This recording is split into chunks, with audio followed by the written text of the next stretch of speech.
and welcome back. So we've done two parts, and the third part we're going to go into more mind and body healing, which doesn't sound very scientific, but I think it's just as meaningful as the science, if not more so. And we're going to roll into some top tips from both of us on health, just creating healthy environments and things that can have the biggest significance for relatively small chunks of effort, really. I always think that those big game changers are the important ones to kind of focus on. Yeah. And then just talk a little bit more about the book. So so I think picking up from where we left off, the kind of mind and body element is really fascinating to me. And we were talking about, I was talking about the fact that, as scientists, we're taught to eliminate emotion. And I just wonder how much of that kind of blocking off of nuance, the subtle stuff that's perhaps very difficult to quantify, has actually disrupted the development and the evolution of healthcare. And actually, maybe we're starting to come back round and realise that the nuance and subtleties, things you can't measure, are equally important. And I'm when I was at Weleda, there's a Swiss herbal company called Weleda that I used to work with, and I was there 11 years. And their philosophy is based on a lot of Steiner's principles, and he lectured on a variety of different subjects, from architecture to agriculture, and he also lectured on healthcare. And then he started working with a doctor called Ita Wakeman, who then set up the first Weleda way back in the 1910, 1920s, I think it was. So it's been around a long time. But they did a lot of work on plant study and the observation of nature, and based on a guy called Goethe.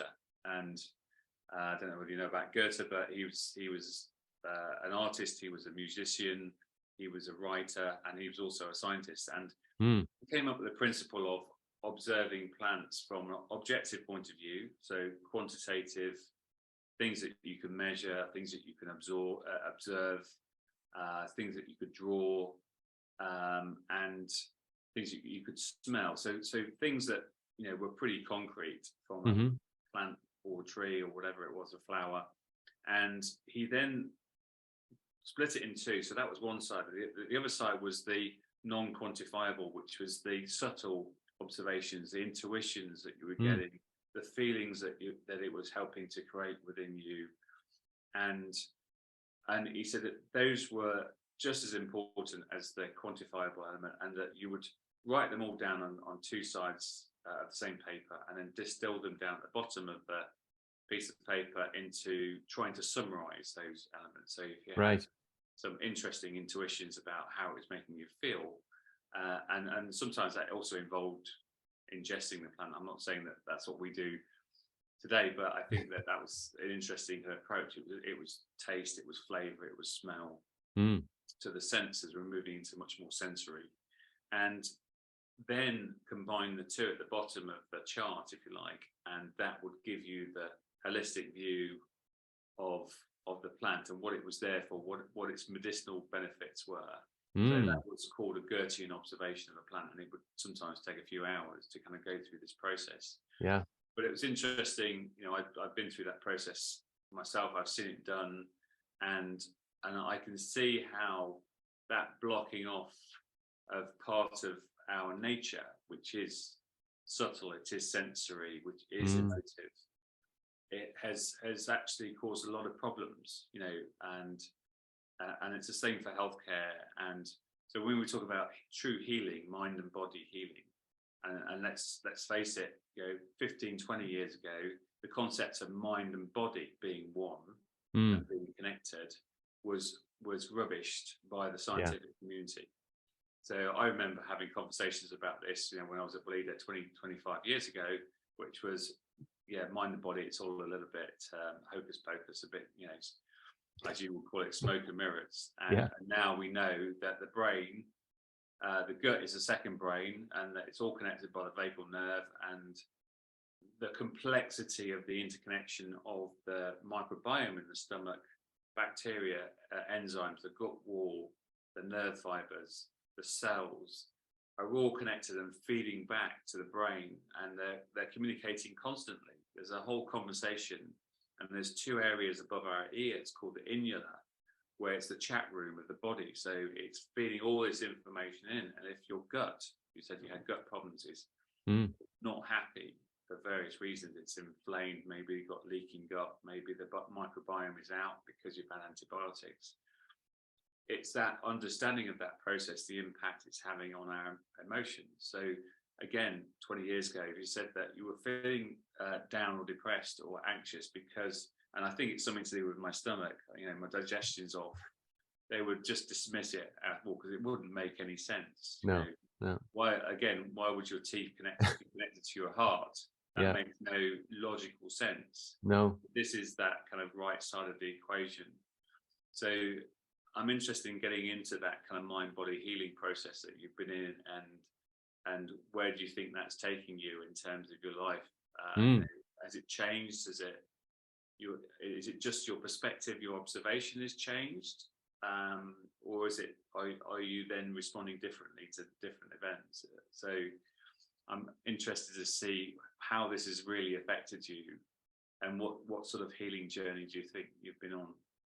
Yeah, well, obviously it's this, there's just that physical feeling, that time. So after the heart attack, it was the Christmas season. So I had an inbuilt time of rest there. And then because there was another sort of wave of COVID, there was schools where children were working from home. So I was working from home and didn't need to go into work as much. And so there was sort of this extended time that I was allowed to have less intensity on the body. So that started to subside. But through this process, I started to change things like the foods I ate, and the way I would eat them. And so I eat a lot more sort of fruits and vegetables now, as you know, starting with salads and green stuff. So when I start with that, then that's the first thing that goes into my body, and it almost creates this sort of little mesh. I in my head, I imagine anyway, of it sort of the stomach doing its work there, and then the other food that comes in on top of that, you know, it's already all those nutrients have gone in. Well, I'm not a scientist, so I can't tell you that, but just eating that whole food. And I think generally the thing to say, Kevin, is I feel infinitely better now than I did before the heart attack. And I think it's a result of a lot of these things. So I think it is the diet. Another thing is sleep. And you know, I would go to bed late, waking up early, and so you'd have these shorter periods of sleep. And I've got a good friend who had a head trauma. He was mountain biking, fell off his bike. I think he hit a tree, and he sleeps for big hours of the day. And I remember him telling me about the importance of sleep in brain recovery, and how much he needs to sleep now. And so when I remember him coming to visit from Canada, and he came over here to visit. He was having naps in the afternoon. He's my age, and he's having naps. But he needs to do that for the head trauma he's had. But what it taught me was that there's something very restorative about sleep. And so just making sure I've got longer periods of time where I sleep now. So rather than getting 5.5, 6 hours of sleep, moving towards 7.5, 8 hours of sleep, you know, on a consistent basis. And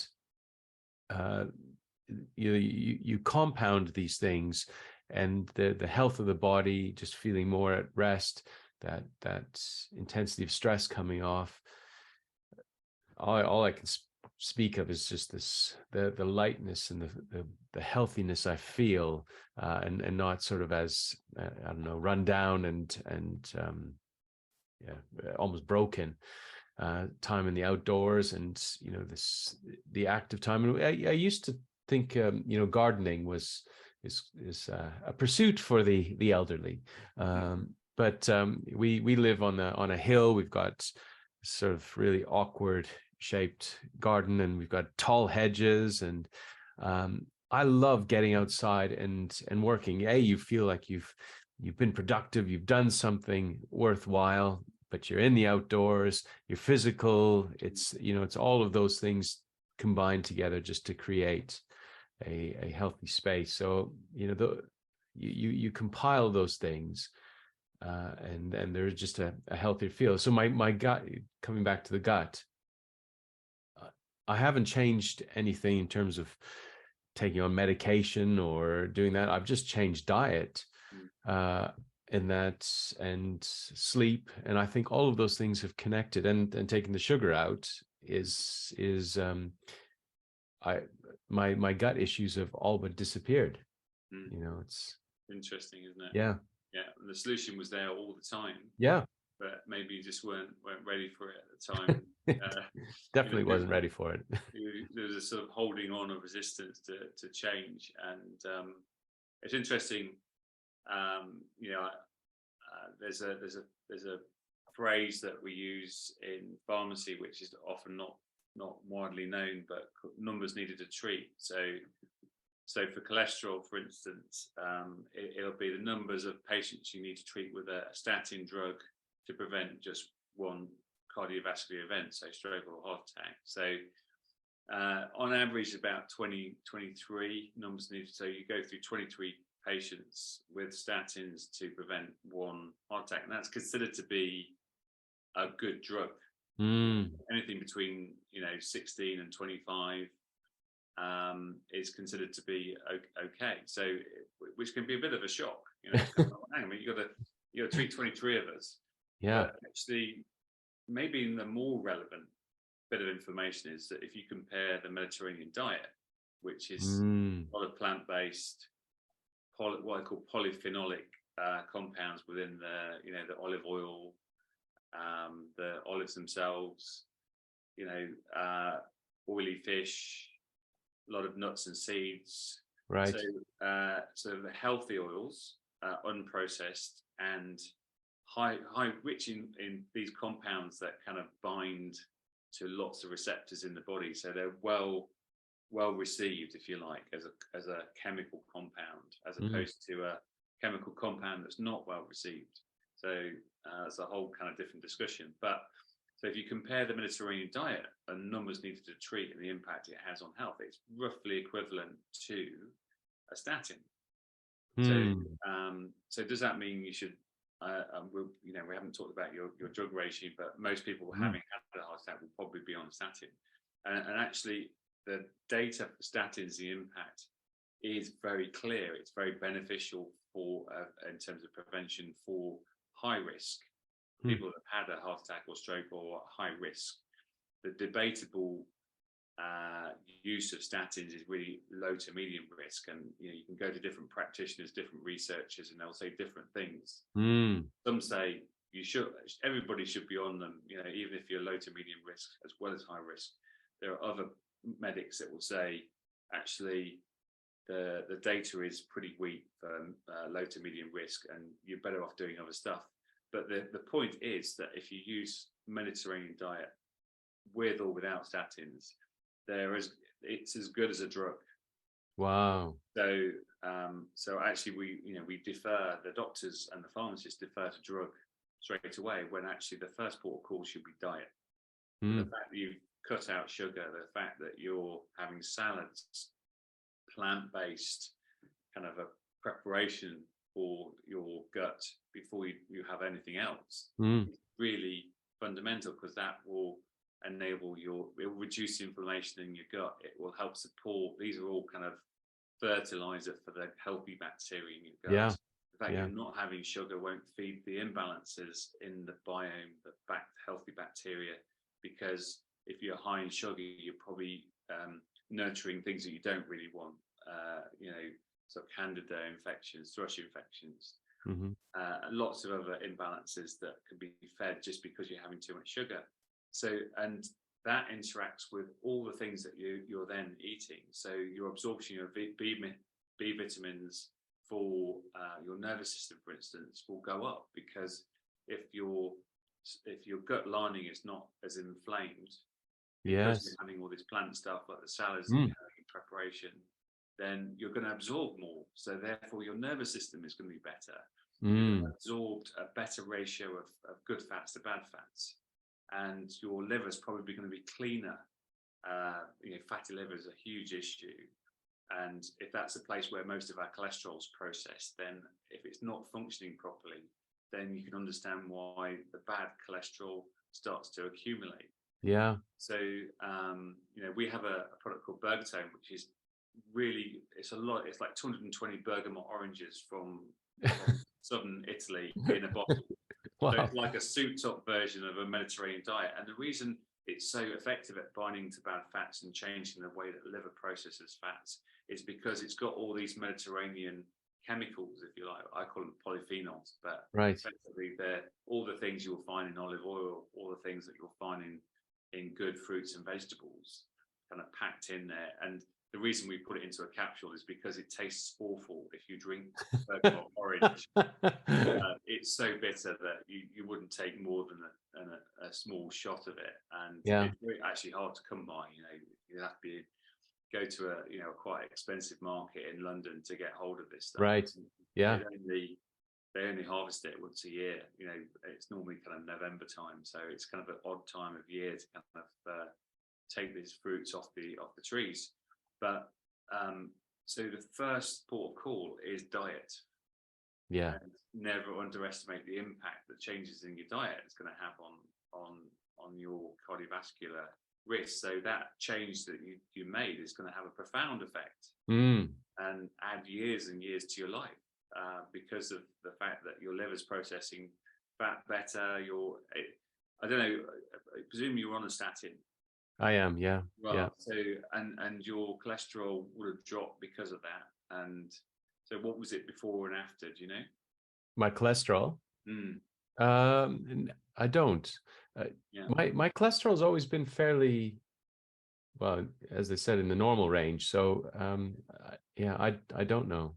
Yeah. So again, it's a bit of an interesting thing about knowing your numbers. So I always say, know what your cholesterol numbers are, and actually your total cholesterol should be below 5.5.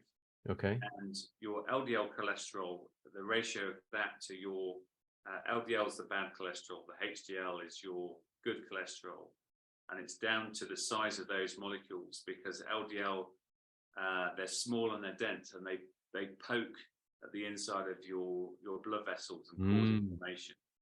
So those are the dangerous ones. So actually you can have a higher total cholesterol, but if your LDL is out, then that's the one to watch. So they probably, I don't know what your LDL was, but they probably looked at that and thought, right, we need to drop this down a bit, because it's going to reduce the risk of further inflammation inside your blood vessels. Okay. But again, because you're adding the extra element of plant-based nutrition, and you're probably doing that fairly regularly, and reduce your sugar intake, all of those things combined, it's not, just taking a statin, it's not going to be, I think there's some stat, over 50% of people being admitted to hospital for heart attack and stroke have cholesterol that's in a normal, healthy range. So it says it's part of the picture, but it's not the full story. Yeah. So there's this thing about, and do you think you slowed down in terms of lifestyle as well? You're walking a lot more, and Yeah, I'm just taking time to just time to do stuff that I really love to do, and I think this is a friend of mine, and this was another crucial conversation in this whole recovery process. He had given me a call, and he used this phrase, Jeff, can I preach to you, brother? It's just and when you hear that, there's something coming. And anyway, he wanted to talk to me. Anyway, he was talking to me about yokes that they had on oxen in the old days, and how they were sort of formed especially for each of the oxen's build. Because if you didn't do that, and as the oxen pulled their plows through the fields, they would chafe, and it would be difficult, and you would find they wouldn't do the job effectively. But when they were carved perfectly to the contours of the oxen, and they would pull, it would be almost as though it was effortless.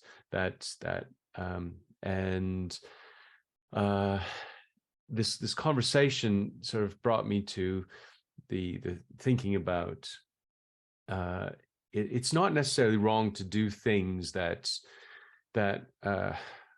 are busy or occupy your time, but when you're doing something that feels effortless, even though you're working on a task or doing something, because it fills you deeply with joy, it fits like a perfectly hewn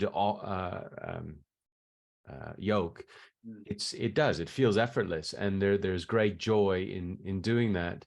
And so I've just tried to build in some of those things that I love doing. And the art for me is one of those things that I love creating. And whether it's painting and drawing, or doing set design, working big scale or small scale, I just love creating. So finding spaces in my life to create, I think that has been a really healthy aspect. And I think it's really important to do that.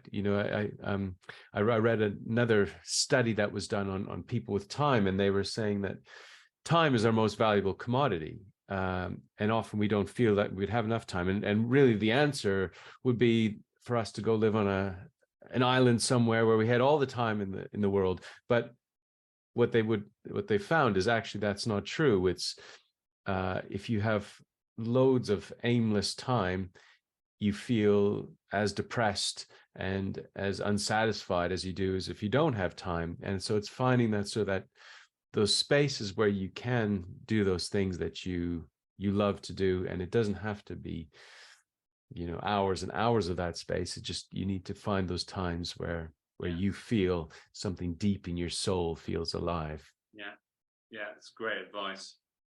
I'm listening to this and I'm thinking, right, okay, elements of my life I'm not creating enough time for.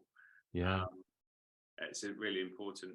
So if we move on to kind of top tips, I mean, do you have any? I mean, obviously there's that advice in terms of time and using it for the things that kind of just where you can just be, and you don't have to pretend to be anybody.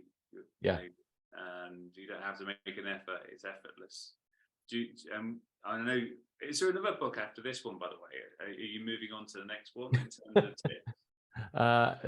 There's, at the moment, there's not another book, although there's a few ideas that are starting to brew and bounce around in my head. But in the book, there's I've sort of compiled, I guess, my top 20 tips for finding this sense of freedom and joy after trauma and adversity. And so it's a lot of the stuff that we've chatted about already. It's about sleep and diet, but also stuff like finding your superpower, and what is the thing that, because we all have this quote unquote superpower. We have this thing that we do effortlessly well, and it just drips from us. And when we find those spaces, you feel a lot lighter when you're operating in that zone. I think as well there's something really important about connecting to people. And one of the things that I found for myself is when I got so caught up in my lists and ambition and pushing for things, I would people would be the first casualty of that, meeting up with people and just taking time just to chat with people. And there's something really lovely in connecting. Yeah, especially if it's someone that you deeply connect with, whether it's your family or a good friend, is just making sure that those relationships you do keep up. Yeah, it's important. Interesting.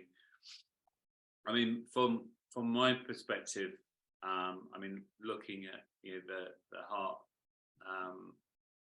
and there's a number of kind of points that kind of come to mind. Is the first is don't look at the heart in isolation. Don't make that kind of reductionist kind of approach to your health. So look at it in a wider perspective. So the physical element, but also how it feels. So it strikes me that you were getting all these signs when you were having your heart attack, and there was complete denial there about, actually, I'm having pain in my chest here, and there's something major going on, but I'm not listening to it, or I'm listening to it, I'm feeling it, but I'm not connecting it. So there's a disconnect there. So and I always see the heart as an emotional kind of organ, and that's a really interesting concept for a scientific pharmacist to kind of talk about. And I've read a few books on transplants and people having muscle memory of the transplant patient, having no awareness of what the transplant patient did, their personality type. And it's well documented that there was one guy that he was a complete slouch and suddenly became an ultra runner, literally after he had his heart transplant. And it turns out that the guy that died that donated the heart had a car accident, and he was an ultra athlete. And so but I've also heard cardiovascular specialists say that's just not possible. But I think that within each cell there's a memory of everything. And just because it's not specialized, the heart cells are specialized in terms of being heart cells, but it still has the memory of everything. So don't look at things in isolation. Think about the heart, think about the lung, but think about how that's connecting to what you're thinking, what you're feeling, and reconnect that, and have the time to reconnect that. So, and then in terms of diet and lifestyle, I think don't underestimate the impacts that relatively small changes in diet and lifestyle will have on your health and well-being. And so what you're doing with your diet in terms of it's all about balance. So actually don't necessarily have to cut out sugar, but if it's 3 sugars in your tea, having 4 cups a day, whatever it is, and that is a big input on a regular basis that perhaps you need to think about. Doesn't mean to say you have to stop having desserts. I mean, sometimes I'll have a snack in the afternoon that is a sugary snack, but I'm very aware of it, and actually sometimes enjoying that snack is also equally important, the emotional elements of eating rather than just functional eating. And so never underestimate the power of diet and lifestyle on your health and the impacts it can have. And then in terms of, obviously we're a pharmacy, so we're here we help advise people and try to get to the story so that we can give them advice. And often as not, that's just lifestyle and diet. But where we feel as if we can make an intervention that has a difference, then we'll add in a natural. And it's not to say that we are dismissive of conventional. It's just that we think we can do more good as a natural pharmacy, and let the other millions of pharmacies out there deal with their conventional approaches. But I very much focus on polyphenolic extracts. These are those chemicals within foods or plants that can have a big impact when they're concentrated in. That's why we put them into a capsule, is that we can put them in a concentrated form. So with with you, you're probably still on a blood thinner. Is that right? Yeah. Yeah. Hmm. So which is a common thing to stop any clotting after the stent's gone in and what have you. So stuff like black garlic and garlic generally will probably have to be avoided because of the potential interaction between black garlic and the blood thinner. Mm. And the same for some things like high dose turmeric. Again, so blood thinners generally, a general rule of blood thinners is check before you take anything. Right. Yeah. Blood thinners tend to interact with a lot, whether Yeah. it's natural or conventional. But the bergamot is one of those products that I'm really passionate about because effectively it's a Mediterranean diet in a bottle. Yeah. Amazing. I'm not saying you should, yes, absolutely have your salads, have your olive oils and, your plant-based stuff, whether vegetarian or not, your oily fish, the healthy oily fish, like sardines, like mackerel, those are the things that have the right balance of omegas, which are good for your circulation, good for your mind, it's good for your mental health. And so it's don't be we see a lot of people coming in and they're on 15 supplements, and the one thing I said to them, look, stop, peel it back to the 1 or 2 or 3 that make a difference, but withdraw one at a time. Yeah. If you're not feeling better, or if taking that away has made no difference whatsoever, Mm-hmm. and sometimes you might with a burger tone, you have to check your cholesterol. You have your cholesterol checked at the start, and then 2 or 3 months in to show that it's making a difference. So with some, you'll have to do a test or whatever. With that one, with black garlic, it will be blood pressure. Check your blood pressure against your black garlic, daily dose. And after 2 or 3 weeks, you'd expect to see an improvement in lowering of your blood pressure. So, but as a general rule, do you feel any worse by taking away the supplement? And if that's the case, that you're saying, then actually you're taking too much. So peel it back and just take the things that matter. Right. Yeah. You don't need 15, 20 supplements. Actually, it's better, save your money, spend it on the ones that make a difference. And, like with the saffron, we have a saffron supplement for nervousness, anxiety. And if you take that away and you start to feel more anxious and your mood starts dropping, just generally not feeling better, you realize it's having an impact on your health. Same with your gut health, the probiotics. I'm passionate about probiotics, particularly if you've had an antibiotic, which shrinks your microbiome. Probiotics, the broadest spectrum. You've got a rainforest down there, then don't just add one tree back or one seed back. Sure. A big range of probiotics and consistently over several months. But equally, you might want to buy some kefir yogurt from Sainsbury's or Tesco's, whatever, and it's the repeated dose of that. Not just, I'm just going to take it once and then I'm going to forget about it for a month. And those will have an impact. Yeah. Those things will have an impact. So, likewise, prescription drugs, don't judge yourself because you're on them, because again, the macho male, because I know if somebody said to me, you're going to have a statin, or you've got to have a blood thinner, whatever, I know the resistance will come up in me, but at the same time, it's like, okay, let's look at it objectively and talk to the right people, have a look at the research or whatever, and don't judge yourself, because sometimes this technology is there, just like the stent, that technology wasn't around 30, 40 years ago, so it saved your life. So best of both worlds. I think conventional, natural, best of both worlds. You want best of the natural, best of the conventional, and combine the two. Sometimes you've got a better outcome because you're combining the two together. So it's not a either or as far as I'm concerned. Oh, that sounds wise.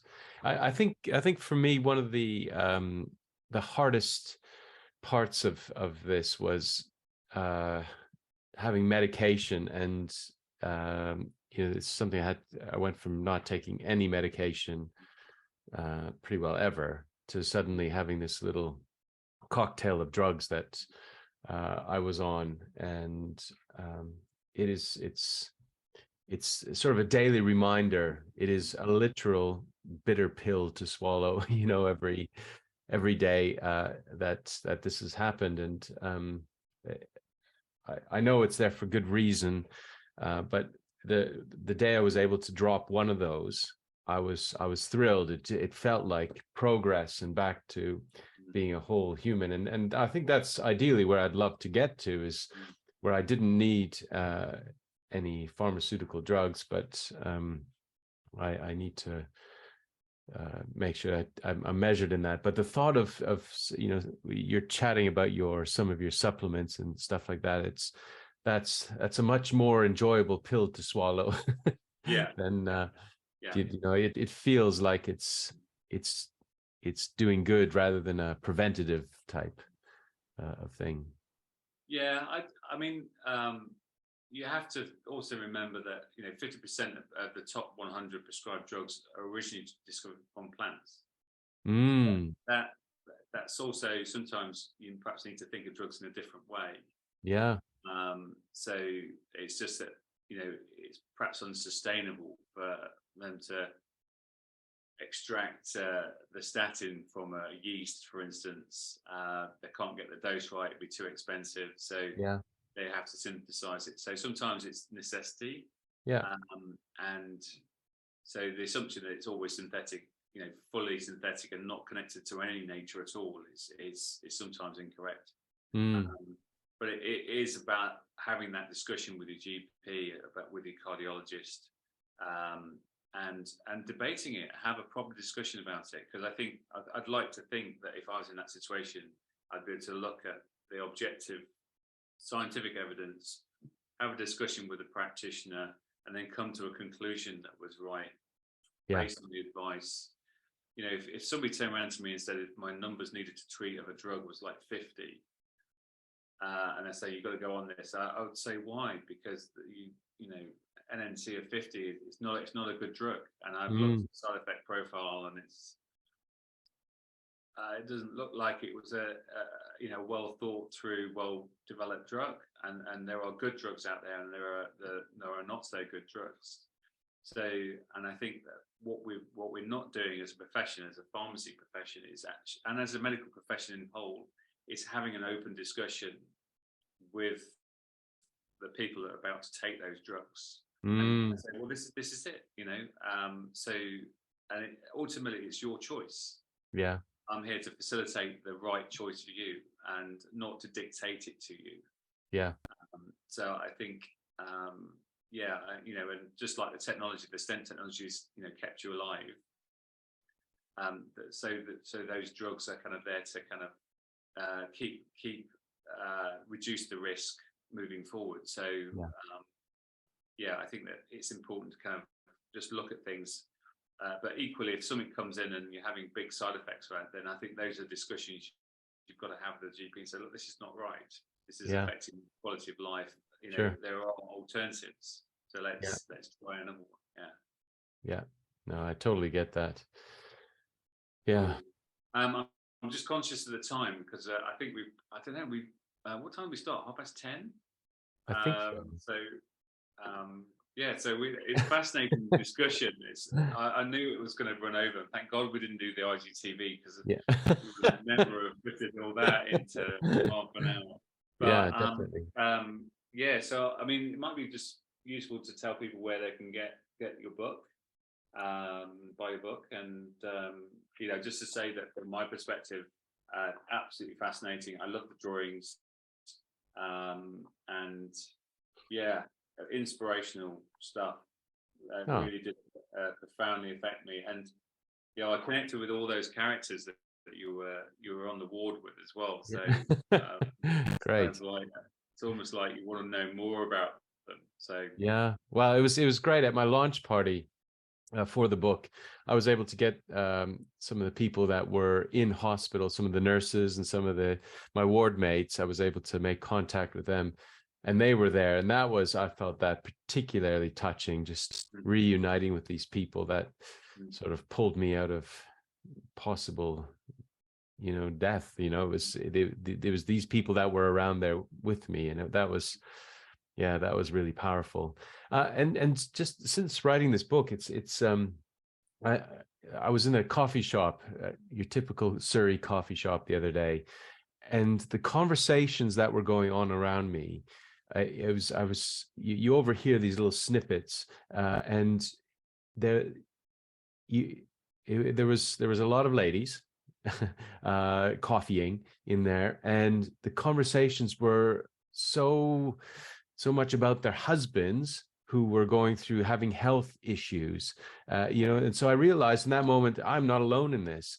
And that book is really written for people who are going through health issues and adversity. Although it says heart attack, it's so much more. It's about living well, and there's a stroke of inspiration in there as well for people. A lady just sorry, go on, Karen. Yeah, a lady had just bought the book. She'd seen it, and had bought the book, and then she wrote this little testimony about, she was so touched by it she had to read it to her husband. So they've been sitting in bed together. She's reading it to him until he falls asleep, and then they do it again the next night. But I love the fact that I'm getting these testimonies from people saying it's just bringing us a new sense of life. Awesome. And where do you buy this? Is it all online? Jeff? Yeah, you can buy it at any book retailer, but Amazon's probably the easiest place to go. And if they'd like to know more about the book or about me, they can go to pslivinspired.com.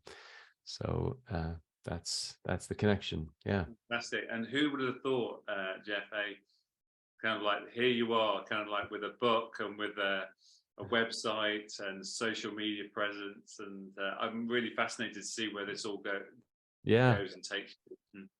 Yeah, well, we'll see. It's the world is one great big adventure, so we'll see where it goes from here. That's brilliant. Thanks for coming on and sharing. It's been a really amazing discussion, and I think I'll need a bit of time to process all the stuff we've discussed as well. So thanks, Jeff. It's been a pleasure, Kevin. Thanks for inviting me on.